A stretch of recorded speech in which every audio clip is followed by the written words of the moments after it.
everybody and sing. We are family. I got all my sisters with me. We are family. Get up everybody and sing. Everyone can see we're together as we walk on by. And we fly just like birds of a feather. I won't tell no lies, all of the people around us, they say, can they be that close? Just let me stay for the record. We're giving love in a family dose. We are dancing. I got all my sisters and me. We are dancing. Get up everybody and sing. Living life is fun and we just begun to get our share of this world's delights. High hopes we have for the future and our goals in sight. Welcome, ladies and gentlemen. The procession for the 140th commencement at Tufts University will now begin.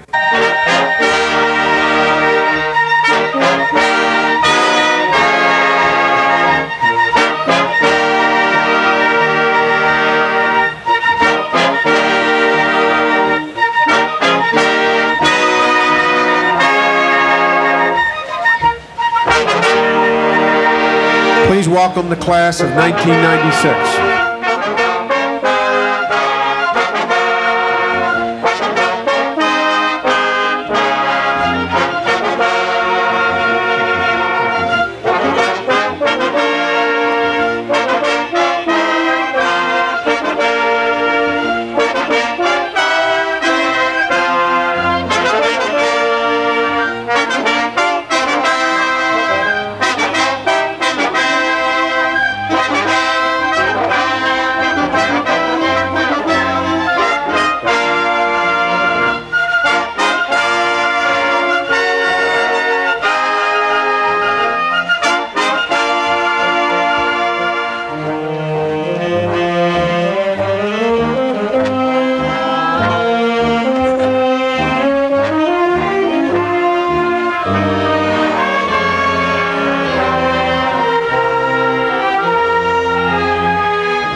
We will now welcome the faculties of the Colleges of Arts and Sciences.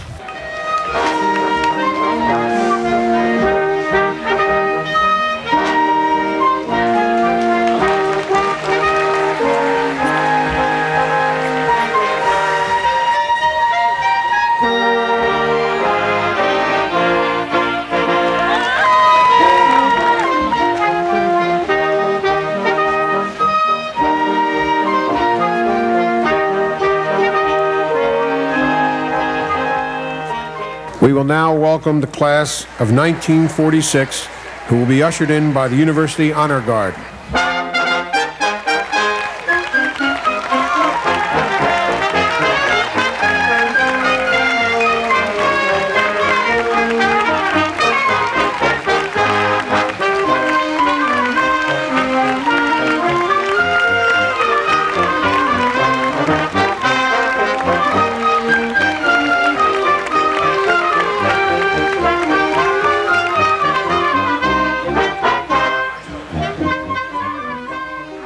Please welcome President John DiBiagio, the honorary degree recipients, trustees, and members of the administration.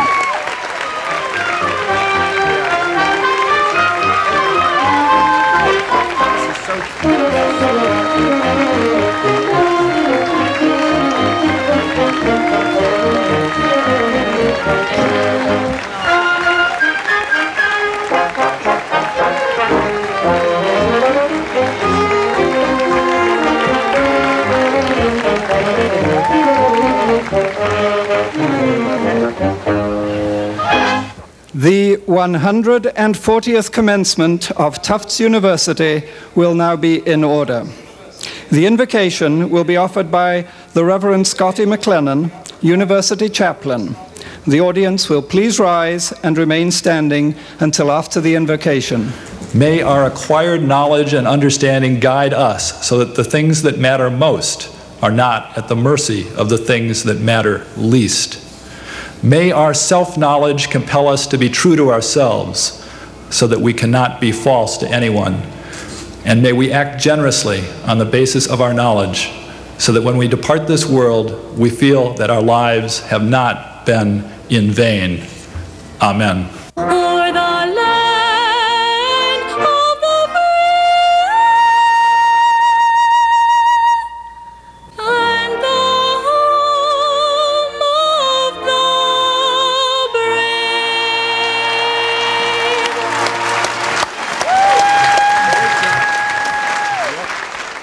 It is my distinct privilege to welcome you here today to Tufts University to the 140th commencement ceremonies on the Hill. To all of our graduates today and their loved ones who share in their success today and in their joy, I say to all of you, welcome to our family. We are all here for the same reason today, to honor each and every one of our 2,100 graduates. You made it, and it's our privilege to be with you today as you receive your undergraduate, graduate, or professional school degree. You have worked very, very hard, and you have done very well. You deserve all the kudos this day will bring, so please enjoy and savor every moment of this ceremony. On behalf of this entire university, I offer you our very best wishes, our heartfelt congratulations. You have made Tufts and your families very, very proud. Thank you all very much. Mr. President, I have the honor to present Nelson Sage Gifford to receive from your hand the degree of Doctor of Business Administration honoris causa.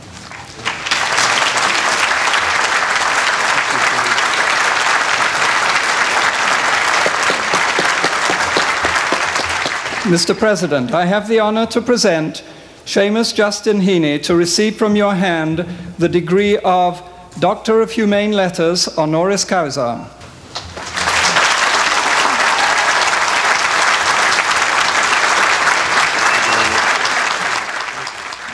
The warmth of her personality and the richness of her experience is evident in every single line of her writing. Betty Bowlord is a woman of intense passion and infinite compassion. Ladies and gentlemen, it is indeed a great honor and my privilege to give you Betty Bowlord. Mr. President, friends of Tufts University, graduates, what an honor, what a joy to be the commencement speaker at one's alma mater on a day when happiness is infectious because dreams have come true. My joy, however, is fraught with anxiety. As you wait eagerly to embrace your future, I read your lips. They say, "Oh Lord, make my day. Be good, be brief, be gone."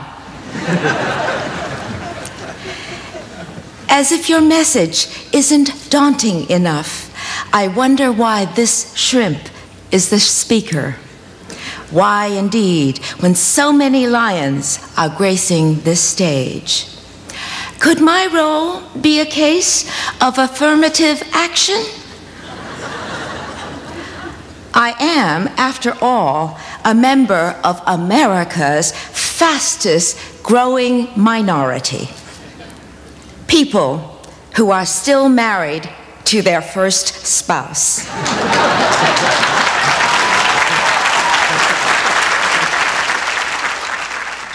As a writer, I'm forever searching for the right word. As a new immigrant from Shanghai, I parroted the patter of my classmates at PS number 8 and perplexed even those whose lingo is Brooklynese. I pledge allegiance to the frog of the United States of America and to the wee puppet for which's hands one Asian in the vestibule with little tea and just rice for all.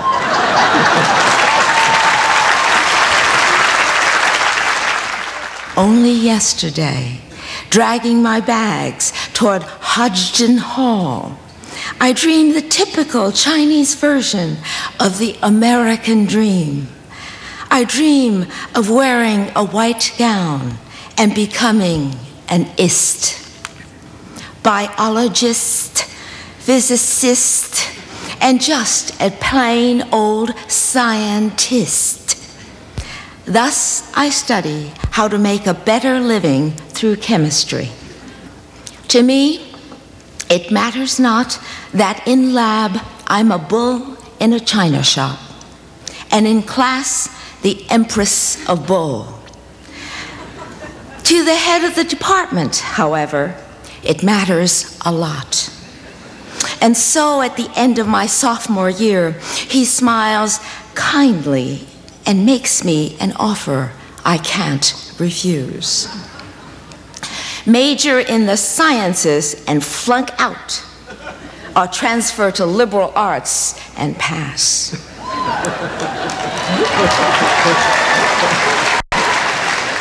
Oh, what ignominy to be the only Chinese in America without an ist. For unbeknownst to me then, but perhaps not to that far-sighted godfather, I would someday be an ist. Novelist.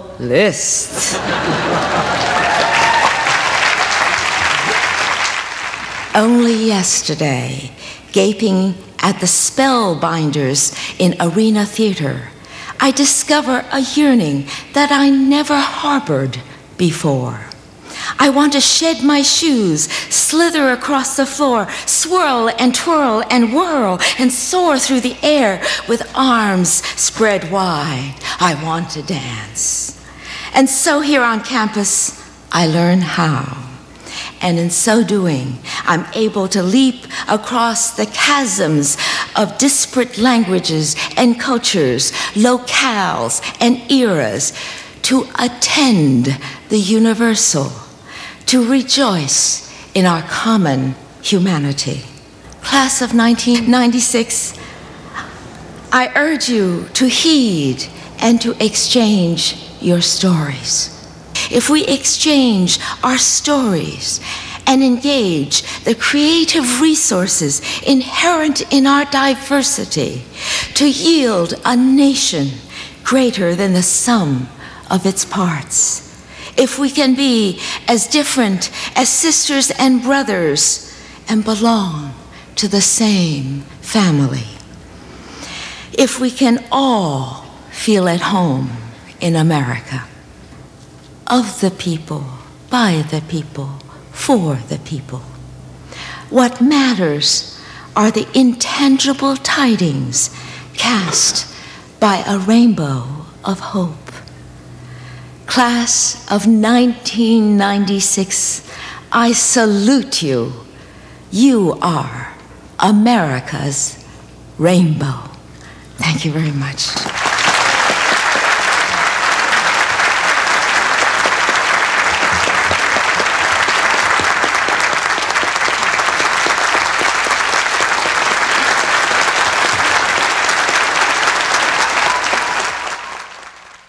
On behalf of the faculty of the School of Medicine, I have the honor to present to you the 155 candidates for the degree of Doctor of Medicine, including 13 candidates for the degree of Doctor of Medicine and Master of Public Health, and 1 candidate for the degree of Doctor of Medicine and Doctor of Philosophy.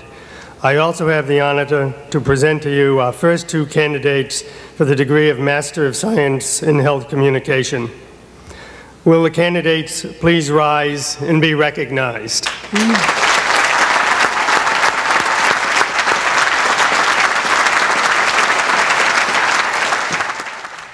It is the unanimous will of the trustees that the degrees in course be conferred and that each candidate be given a diploma signifying that degree and assuring the candidate all the dignities, rights, privileges, and immunities pertaining thereto.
The commencement of Tufts University School of Medicine and the Sackler School of Graduate Biomedical Sciences will now be in order. The Assembly will rise for the invocation, which will be offered by Rabbi Jeffrey Summit, Associate University Chaplain. Blessed are you, who gives us the strength and courage to end one endeavor and so soon begin another. Blessed are you who gives families and friends the opportunity to celebrate together in joy. Blessed are you, God, who has sustained us, who has kept us alive, and has enabled us to reach this special day. Amen. I would like to ask you, the graduates of the Tufts University School of Medicine Class 1996 and the Sackler School of Graduate Biomedical Sciences, to take a moment, stand, turn around to the audience, and through your applause, acknowledge your gratitude for the love, support, and encouragement you have received from your parents, grandparents, family members, and friends who have come here today to join in this joyous celebration of an accomplishment well done. Please rise.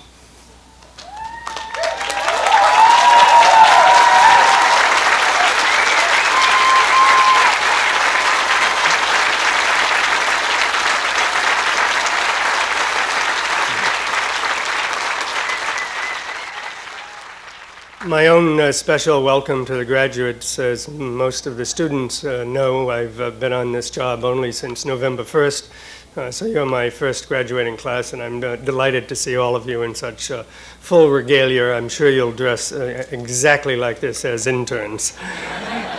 My welcome also to the parents, spouses, friends, as well as the faculty, alumni, and the other guests of the students. We also have among our graduates today the first students to complete the degree requirements in our new joint Tufts Emerson program in health communication, and we welcome them to our Tufts family as well. This is a day you've worked for years, as Jim said. You've looked forward to it for a very long time. I assure you that I will be brief, but I did want to say a few words. First and foremost, you're an absolutely outstanding group of young physicians. You've accomplished a great deal thus far. You have a great deal that I'm sure you will accomplish in the next 30, 40, or 50 years of your career. I mentioned the other night at the alumni reunion that the classes who returned, the 5, 10, 15, etc., the most raucous class was the 50-year reunion class. Remember that. You do have something to look forward to. One of the things in fact, the only real point I'd like to make today is to remember that right now in medicine, although we have not yet reached nirvana by a long shot, you can do more for your patients than at any time in the history of the world. You can do infinitely more than I could when I started as an intern some 34, 35 years ago. I could do at that time infinitely more what my predecessors could have done 30 years earlier. Those kinds of successes you will have to help us accomplish. As physicians who have chosen to serve, to care, to support, to provide comfort, to be compassionate, and if you're lucky, occasionally to cure. As scholars, you are motivated by the desire to continually learn and to share your knowledge with others. You have a remarkable opportunity to make a difference in the world. Please make the most of it. On behalf of all of us at the faculty at Tufts University School of Medicine, my congratulations to all of you. Do good.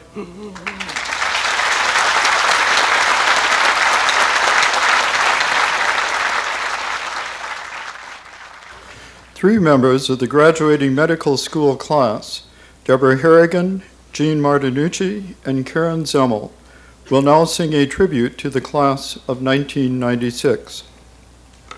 How do I say goodbye to what we had? The good times that made us laugh are waving by.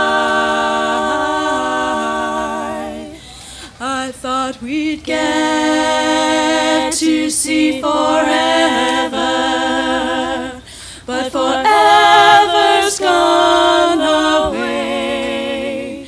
It's so hard to say goodbye to yesterday. I don't know where this road is going to lead. All I know is where we've been and what we've been through. If we get to see tomorrow, I hope it's worth all the pain. It's so hard to say goodbye to yesterday. And I'll take with me the memories to be my sunshine after the rain. It's so hard to say goodbye to yesterday.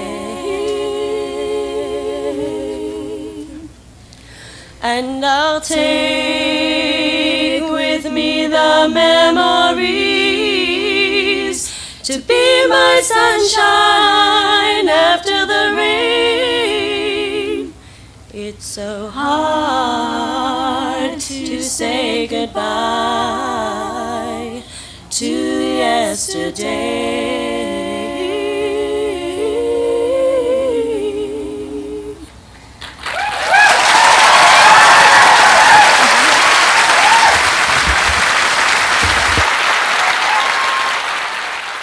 I would now like to introduce Chester Coe, president of the graduating medical school class, who will give his class address.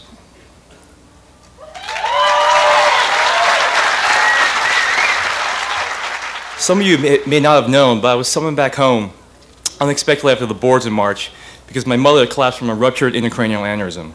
After having the aneurysm clipped, she lapsed in a coma for 2 days due to vasospasms, and she spent 2 weeks in the intensive care unit when our family wasn't sure if she would leave the hospital alive. When my sister first told me what had happened, I remember her advising me that I should pack a dark suit, just in case. But don't be alarmed, because this story has a happy ending, since both my father and my mother are here today, and my graduation.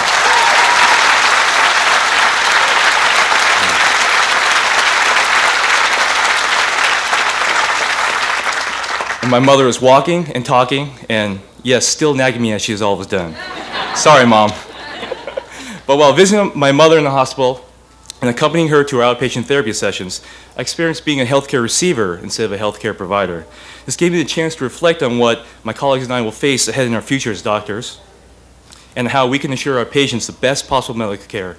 In these parting notes to the class of 1996. But before we run off with our new careers, we must remember to thank those who have brought us this far.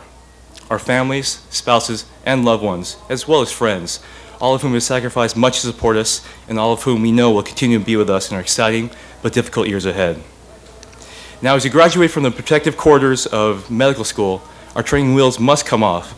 We now must advance to our residencies, where our orders will be followed, our diagnoses will be recorded, and our conversations with our patients and their families will be heard. We now must become the primary healers of our patients, as well as the teachers and the researchers for the medical profession. Yet how do we guarantee our patients good quality medical care, especially in today's volatile world of healthcare delivery? My message to my class today is that we must become more involved in the politics of medicine.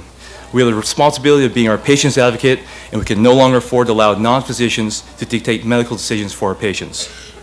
On a local level, let your medical knowledge, your financial clout, and your social influence in the community help to improve the lives of our patients. An example of this is the pediatrician in Tewksbury that I met during my second year. Despite his frail health that prevented him from climbing even one flight of stairs, he maintained a seat on the public health board of his town. Without his activism, no healthcare professional will have a vote in deciding important preventive health decisions for his community. such as denying a zealous developer's bid to build a chemical plant dangerously close to the town's water supply. Well, both my father and my mother are here today in the audience watching me graduate from this great medical school. And I'm sure that they're thankful that I finally finished my schooling and they finally don't have to give me any more tuition money. But the fact that my mother is here today is a miracle, for which I thank God, as well as the doctors have all sat in seats similar to ours today. And soon we too will be performing similar miracles. However, we must protect our patients' access to these miracles through our political activism. We must guarantee our patients access to their doctors, hospitals, and to the patients that will save their lives and improve their quality of life. As changes in national health care policy affect each of us and our patients on an individual level, we should not allow others with less patient-oriented interests to make these important decisions. As in the case of my mother, she was fortunate to have access to affordable health insurance. There is no guarantee, however, that this will be available in the years ahead to our patients and our loved ones. Therefore, I encourage you to overcome political complacency, for politics affect us all. Although I realize that the medical treatment of our patients will already bear heavily upon us personally, I implore you to go beyond the call of your medical duties. You will lose sleep, you will eat poorly, you will not exercise as much as you should, and you will not see your kids as much as you wish. However, the next time you're feeling overwhelmed by another 3 a.m. mission, or feeling swamped with scut work that should have been 2 hours ago, or can barely keep your eyes open for that 5 p.m. administrative meeting after a long day in the OR, I ask each of my classmates to remember my mom. Perhaps your next patient has a family that wishes to spend at least one more Mother's Day with them. Perhaps your next patient has a husband who would starve without her. And especially as with my mother, perhaps your next 3 a.m. admission may have just one more graduation to attend. Congratulations to the class of 1996, and good luck in your ventures ahead.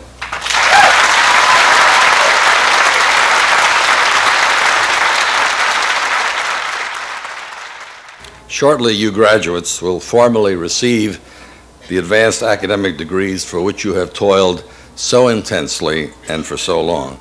But before that joyous moment, you must undergo the traditional final rite of passage, listening to the not-so-young lecturing the young in a final pedagogic gasp. However valid may be my credentials for this effort, I qualify without challenge for the not-so-young camp. For years, I have not dared to expect the correct number of candles on my birthday cake, lest the Environmental Protection Agency chide me for contributing alarmingly to global warming. My theme today, this talk is called Talk to Me, is communication between humans, an important matter for everyone except possibly hermits. I don't wish to deride hermits. On days when I've attended 4 or 5 committee meetings in a row, I yearn for the sanctuary of a hermitage, agreeing with George Stigler that Charles Lindbergh's solo flight across the Atlantic was less of a feat than if he had flown across the ocean with a committee. There's a story particularly relevant to the Sackler graduates, I hope, in a book by another dean, and I quote, "Professor Smith had a very able graduate student, Jones, who, like all good graduate students, spent all his waking time and some of his sleeping time in the lab. But at the annual department picnic, he was espied and coveted and seduced by Professor Smith's wife, whose husband also was wont to spend all of his waking and much of his sleeping time in the lab. Poor Jones lost his sense of values and left town with Mrs. Smith, his research and his dissertation uncompleted. Some months later, a rumor ran around the department that Jones had applied for readmission, that Professor Smith was sponsoring his application and was willing again to supervise Jones's work. One of Smith's colleagues told him of the rumor and asked whether it could be true. "Yes, of course," responded Smith. "You know how it is. It's easy to find a spouse, but good grad students are hard to come by." In Plato's Republic, a cheerful old man says, "If you have a contented mind at peace with itself, age is no intolerable burden. Without it, Socrates," he said, "age and youth will be equally painful." In that spirit, I wish you all fulfillment, contentment, and happiness.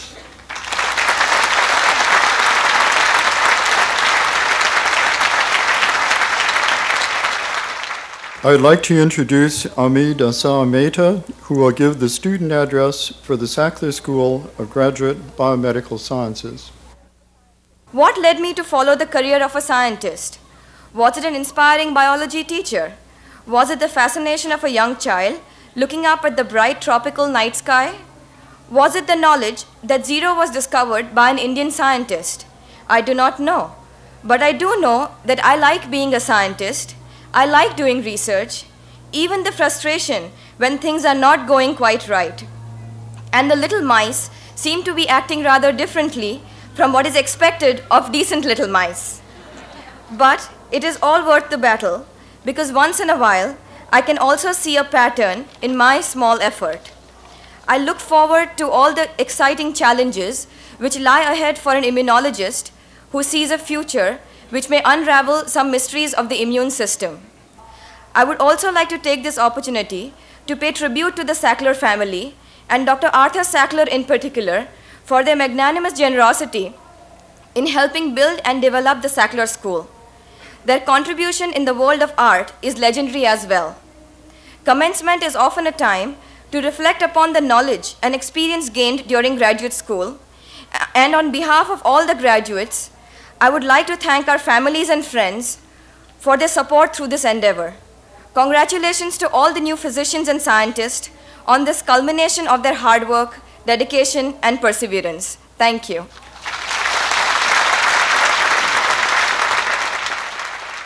It is my distinct pleasure and honor to introduce this year's commencement speaker, Senator William Frist.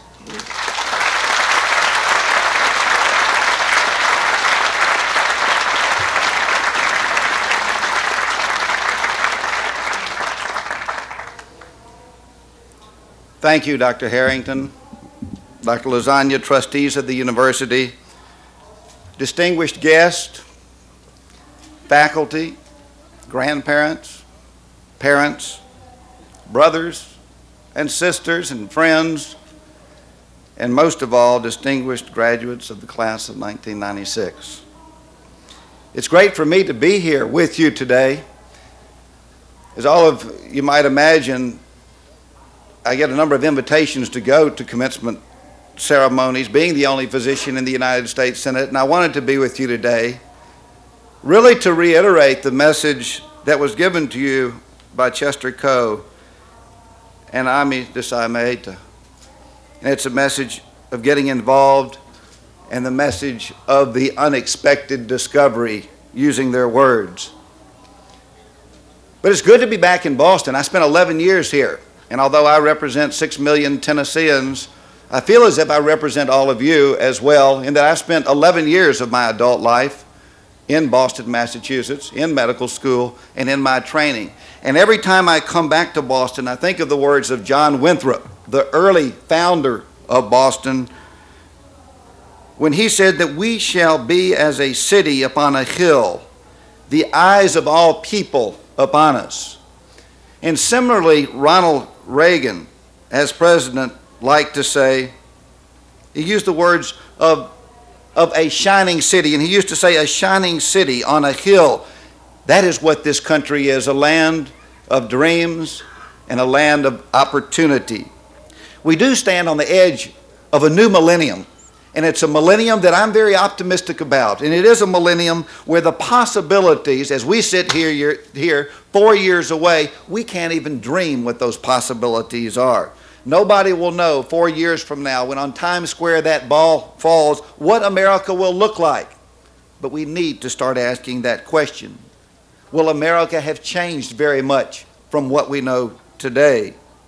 And if there's one drawback that we have in living in this great land, it is that we sometimes forget, as we study and go through our courses, as we take care of our families, as we focus on our careers, we sometimes forget how great this nation is. We forget the vision upon which this nation was founded, because we become mired in the mundane details of just getting by to that next day, to that next test, through seeing that next patient. So our challenge today is to have a vision, and to have a vision of this nation in the 21st century that can protect those freedoms and opportunities for our children. I see an America where everybody can choose the health plan that they want, that they can have easy access to that health plan, and that it is comfortable to pay for, where choice is based not on government, not on big bureaucracy, but the kind of health care you receive is what you deserve, where quality, not cost, dictates what we do, where doctors, not corporate managers, not United States senators, not members of the United States Congress, decide what is best for people and deliver that care, where doctors can spend their time taking care of patients and not filling out paperwork. So what is required to make that vision for America a reality? Basically just three things, and that's my message. And basically it is that we be prepared to adapt, number one, that number two, we be willing to take risk, and sometimes take big risk. And number three, that we dream, and that we be eager to dream. And again, it's so hard when we're focused on getting through that next rotation. No matter how committed you are to that individual who walks through that door, no matter how much compassion you feel and the ability to listen, unless you face the larger change of the political change that Chester mentioned, that care is going to be jeopardized and you're not going to have that opportunity. And that's the challenge that you have, the additional burden that you have, which I did not have 18 years ago. If someone, again, had told me the changes that I would see in just over the last 18 years, my initial reaction would be fear, would be trepidation. I encourage yours to be dreaming, optimistic, and recognize that change is an opportunity. You have traveled far. You've traveled so far, but your journey has just begun. You'll have bodies to mend. You'll have diseases to cure. You'll have discoveries to make. You'll have whole new worlds to explore.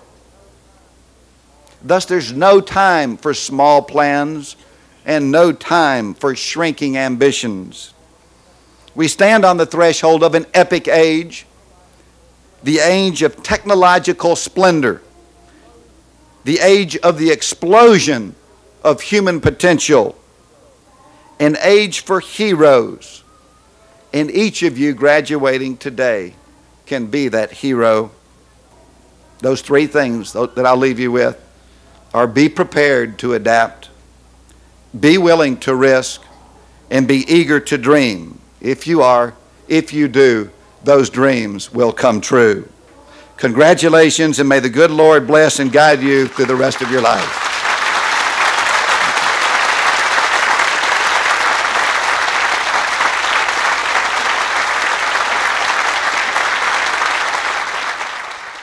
Dr. John Harrington, Dean ad interim of the School of Medicine, and Dr. Stephen Blount, a member of the Board of Trustees, will now present diplomas to the 1996 medical school graduates.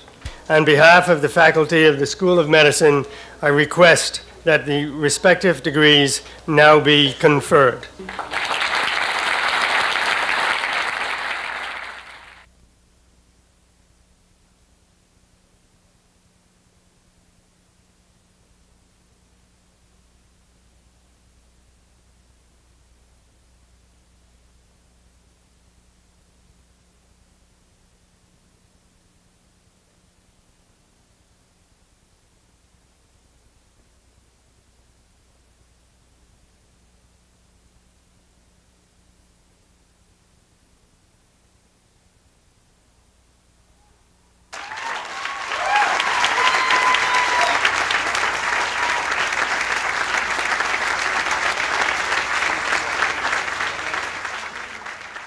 Please repeat after me.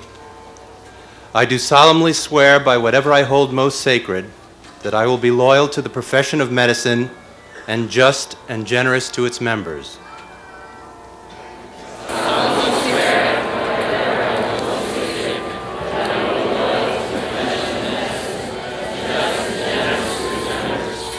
That I will lead my life and practice my art in uprightness and honor.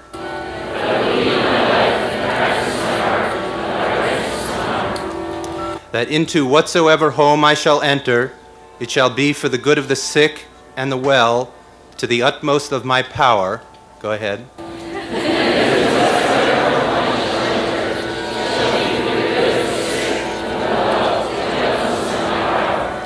And that I will hold myself aloof from wrong and from corruption and from the tempting of others to vice.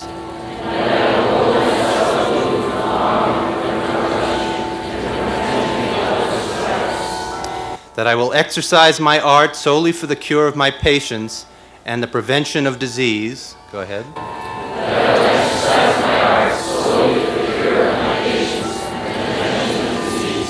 And will give no drugs and perform no operation for a criminal purpose, and far less suggest such a thing.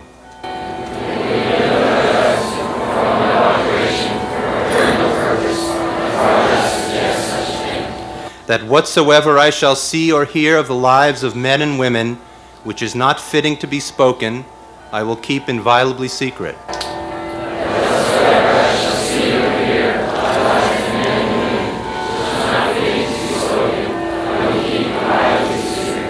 These things I do promise, and in proportion as I am faithful to this oath, may happiness and good repute be ever mine, the opposite if I shall be forsworn.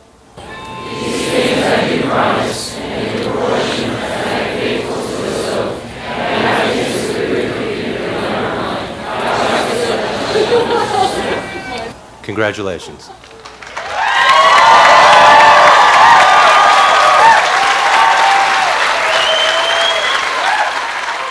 Doctors Ancona, Harrigan, Cole, Liu, Martinucci, Melnick, Poku, and Zemmel, members of the class of 1996, will sing America the Beautiful. The words are printed in the program for those who wish to follow.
This concludes the medical school and Sackler School section of the 140th commencement of Tufts University. The new graduates will now file out of the center aisle following the faculty. Thank you.